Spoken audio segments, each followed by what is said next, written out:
یحییٰ بن یامر بیان کرتے ہیں کہ بصرہ میں سب سے پہلے تقدیر کا انکار معبد جہنی نے کیا۔ میں اور حمید بن عبد الرحمن ہمیری حج کے ارادے سے نکلے۔ ہم نے سوچا کہ کاش کوئی صحابی مل جائیں تو ہم ان سے اس بارے میں پوچھیں۔ اللہ کی توفیق سے ہمیں حضرت عبداللہ بن عمر رضی اللہ عنہما مل گئے۔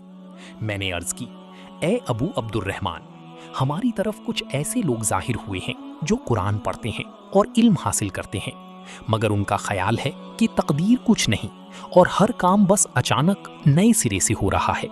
حضرت ابن عمر رضی اللہ عنہما نے فرمایا، جب تمہاری ان لوگوں سے ملاقات ہو تو انہیں بتا دینا کہ میں ان سے بری ہوں اور وہ مجھ سے بری ہیں۔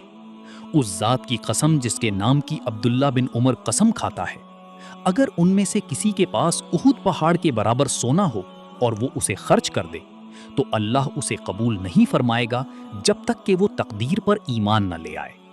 پھر انہوں نے اپنے والد حضرت عمر بن خطاب رضی اللہ عنہ کے حوالے سے ایک عظیم واقعہ سنایا۔ حضرت عمر رضی اللہ عنہ بتاتے ہیں کہ ایک دن ہم رسول اللہ صلی اللہ علیہ وسلم کی خدمت میں حاضر تھے کہ اچانک ایک شخص نمودار ہوا۔ اس کے کپڑے انتہائی سفید اور بال انتہائی سیاہ تھے۔ اس پر سفر کا کوئی اثر تھا، نہ ہم میں سے کوئی اسے پہچانتا تھا۔ وہ نبی اکرم صلی اللہ علیہ وسلم کے پاس بیٹھ گیا اور اپنے گھٹنے آپ کے گھٹنوں سے ملا دیے اور اپنے ہاتھ آپ صلی اللہ علیہ وسلم کی رانوں پر رکھ دیے اور کہا، اے محمد، مجھے اسلام کے بارے میں بتائیے۔ رسول اللہ صلی اللہ علیہ وسلم نے فرمایا، اسلام یہ ہے کہ تم گواہی دو کہ اللہ کے سوا کوئی معبود نہیں اور محمد صلی اللہ علیہ وسلم اس کے رسول ہیں۔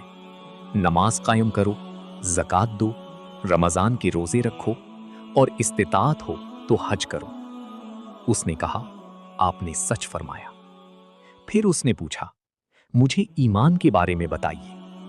آپ صلی اللہ علیہ وسلم نے فرمایا، یہ کہ تم اللہ، اس کے فرشتوں، اس کی کتابوں، اس کے رسولوں، قیامت کے دن اور اچھی و بری تقدیر پر ایمان لاؤ۔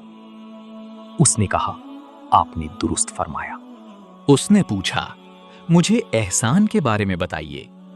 آپ صلی اللہ علیہ وسلم نے فرمایا، یہ کہ تم اللہ کی عبادت اس طرح کرو گویا تم اسے دیکھ رہے ہو، اور اگر تم اسے نہیں دیکھ رہے تو وہ تمہیں دیکھ رہا ہے۔ اس نے قیامت کے بارے میں پوچھا تو آپ صلی اللہ علیہ وسلم نے فرمایا، پوچھے جانے والا پوچھنے والے سے زیادہ نہیں جانتا۔ البتہ آپ صلی اللہ علیہ وسلم نے اس کی علامات بتائیں کہ لونڈی اپنی مالکہ کو جنم دے گی اور تم دیکھو گے کہ ننگے پاؤں مفلس چرواہے اونچی عمارتیں بنانے میں مقابلہ کریں گے۔